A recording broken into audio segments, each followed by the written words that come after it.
Bismillahirrahmanirrahim. Assalamualaikum warahmatullahi wabarakatuh. Rabbi shrahli sadri wa yassirli amri wahlul 'uqdatam min lisani yafqahu qawli. Perkenalkan, nama saya Nida Maulida Fitria, kelas PAI 5A. Di sini saya akan menjelaskan mengenai materi komponen-komponen kurikulum. Baiklah, langsung saja yang pertama yaitu ada pengertian kurikulum. Kurikulum secara bahasa menurut sejarah mulainya kurikulum dijumpai dalam dunia atletik pada zaman Yunani kuno, yang berasal dari kata kurir yang artinya pelari, dan kurere artinya tempat berpacu atau tempat berlomba. Sedangkan kurikulum mempunyai arti jarak yang harus ditempuh oleh pelari. Kemudian ada menurut kosakata bahasa Arab, istilah kurikulum dikenal dengan kata manhaj at-ta'limi yang berarti jalan terang atau jalan terang yang dilalui oleh manusia pada berbagai kehidupannya. Dari pengertian ini dapat kita simpulkan bahwa kurikulum merupakan seperangkat rencana dan pengaturan mengenai isi, bahan pelajaran, serta cara yang digunakan sebagai pedoman untuk menggunakan aktivitas belajar mengajar. Selanjutnya yaitu ada fungsi dari kurikulum. Di sini fungsi kurikulum ada 3. Yang pertama yaitu fungsi kurikulum bagi anak didik, yang kedua yaitu fungsi kurikulum bagi pendidik, dan yang ketiga yaitu fungsi kurikulum bagi orang tua. Yang pertama yaitu fungsi kurikulum bagi anak didik. Menurut Ahmad Yani, kurikulum berfungsi sebagai bahan pengalaman belajar atau sebagai konten untuk dipelajari. Kurikulum yang mewujud dalam ceramah guru, buku, dan informasi lainnya menjadi pengalaman belajar bagi peserta didik. Yang kedua yaitu fungsi kurikulum bagi pendidik. Kurikulum berfungsi sebagai pedoman kerja dalam mengorganisasi pengalaman belajar dan pedoman untuk mengadakan evaluasi perkembangan peserta didik. Yang ketiga yaitu ada kurikulum bagi orang tua. Kurikulum bagi orang tua memiliki fungsi yang amat besar karena dengan demikian orang tua dapat memantau perkembangan anak-anak mereka. Jadi kurikulum di sini itu diibaratkan dengan bangunan yang tidak memiliki fondasi kuat. Maka ketika diterpa angin atau goncangan yang kuat, bangunan gedung tersebut akan mudah roboh. Begitu pula dengan kurikulum. Apabila tidak memiliki dasar pijakan yang kuat, yang dipertaruhkan adalah peserta didik tersebut yang dihasilkan oleh pendidikan itu sendiri. Baiklah, selanjutnya kita masuk ke dalam komponen-komponen kurikulum. Komponen kurikulum di sini ada 4. Yang pertama yaitu ada tujuan, yang kedua isi atau materi, yang ketiga ada metode atau strategi, dan yang terakhir yaitu ada evaluasi. Yang pertama yaitu tujuan. Komponen tujuan berhubungan dengan arah atau hasil yang diharapkan. Dalam skala makro, rumusan tujuan kurikulum erat kaitannya dengan filsafat atau sistem nilai yang dianut masyarakat. Bahkan, rumusan tujuan menggambarkan suatu masyarakat yang dicita-citakan. Tujuan pendidikan memiliki klasifikasi dari mulai tujuan yang sangat umum sampai tujuan khusus yang bersifat spesifik dan dapat diukur, yang kemudian dinamakan kompetensi. Tujuan pendidikan diklasifikasikan menjadi 4, yaitu yang pertama ada tujuan pendidikan nasional atau TPN, yang kedua yaitu tujuan institusional atau TI, yang ketiga ada tujuan kurikuler atau TK, dan yang terakhir yaitu ada tujuan instruksional atau tujuan pembelajaran TP. Yang pertama yaitu ada tujuan pendidikan nasional. Dalam perspektif pendidikan nasional, tujuan pendidikan nasional dapat dilihat secara jelas dalam Undang-Undang Nomor 20 Tahun 2003 tentang Sistem Pendidikan Nasional, bahwa pendidikan nasional berfungsi mengembangkan kemampuan dan membentuk watak serta peradaban bangsa yang bermartabat dalam rangka mencerdaskan kehidupan bangsa, bertujuan untuk berkembangnya potensi peserta didik agar menjadi manusia yang beriman dan bertakwa kepada Tuhan Yang Maha Esa, berakhlak mulia, sehat, berilmu, cakap, kreatif, mandiri, dan menjadi warga negara yang demokratis serta bertanggung jawab. Kemudian yang kedua yaitu tujuan institusional. Tujuan institusional adalah tujuan yang harus dicapai oleh setiap lembaga pendidikan. sebagai kualifikasi yang harus dimiliki oleh setiap siswa setelah menempuh atau menyelesaikan program di lembaga pendidikan tertentu. Tujuan institusional juga merupakan cerminan dari standar kompetensi lulusan yang diharapkan dari setiap tingkat satuan pendidikan. Standar kompetensi lulusan terbagi menjadi 3 domain, yakni domain kognitif atau pengetahuan, afektif atau sikap, dan yang terakhir yaitu psikomotor atau keterampilan.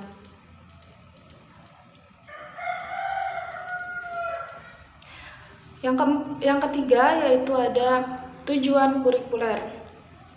Tujuan kurikuler adalah tujuan yang harus dicapai oleh setiap bidang studi atau mata pelajaran sebagai kualifikasi yang harus dimiliki siswa setelah menyelesaikan bidang studi tertentu di lembaga pendidikan. Kemudian yang terakhir atau yang keempat yaitu tujuan instruksional atau tujuan pembelajaran. Kemampuan yang harus dimiliki oleh siswa setelah mempelajari materi-materi tertentu dalam bidang studi tertentu dalam satu kali pertemuan. Jadi dapat kita simpulkan bahwa tujuan dari komponen ini merupakan asumsi-asumsi tentang tujuan pendidikan nasional, tujuan institusional, tujuan kurikuler, tujuan instruksional atau tujuan pembelajaran yang menjadi komponen utama dalam mengembangkan kurikulum. Kemudian yang kedua yaitu ada komponen isi. Isi program kurikulum adalah sesuatu yang diberikan kepada anak didik dalam kegiatan belajar mengajar dalam rangka mencapai tujuan. Isi kurikulum meliputi jenis-jenis bidang studi yang diajarkan dan isi program masing-masing bidang studi tersebut. Bidang-bidang studi tersebut disesuaikan dengan jenis, jenjang maupun jalur pendidikan yang ada. Kriteria yang dapat membantu pada perancangan kurikulum dalam menentukan isi kurikulum. Kriteria itu antara lain yaitu isi kurikulum harus sesuai, tepat, dan bermakna bagi perkembangan siswa. Kemudian isi kurikulum harus mencerminkan kenyataan sosial. Kemudian isi kurikulum harus mengandung pengetahuan ilmiah yang tahan uji. Kemudian isi kurikulum mengandung bahan pelajaran yang jelas, dan isi kurikulum dapat menunjang tercapainya tujuan pendidikan. Jadi isi kurikulum ini harus benar-benar layak dan benar-benar sesuai ketika nanti digunakan. Yang ketiga yaitu ada komponen metode atau strategi. Komponen metode atau strategi itu meliputi rencana, metode, dan perangkat yang direncanakan untuk mencapai tujuan tertentu. Dalam kurikulum 2013, para tenaga pendidik memiliki ruang untuk mengembangkan metode pembelajaran yang kreatif dan inisiatif dalam menyampaikan mata pelajaran yang memungkinkan siswa untuk melaksanakan proses belajarnya secara aktif, kreatif, dan menyenangkan dengan efektivitas yang tinggi. Pemilihan atau pembuatan metode atau strategi dalam menjalankan kurikulum yang telah dibuat haruslah sesuai dengan materi yang akan diberikan dan tujuan yang ingin dicapai. Selanjutnya yaitu ada komponen evaluasi. Dalam penilaian evaluasi, kurikulum ini meliputi semua aspek batas belajar. Menurut Searchward dan kawan-kawannya, penilaian adalah suatu program untuk memberikan pendapat dan penentuan arti atau faedah suatu pengalaman. Di sini ada syarat-syarat umum evaluasi penilaian yang harus dilaksanakan dan harus memenuhi persyaratan atau kriteria, yaitu yang pertama memiliki validitas.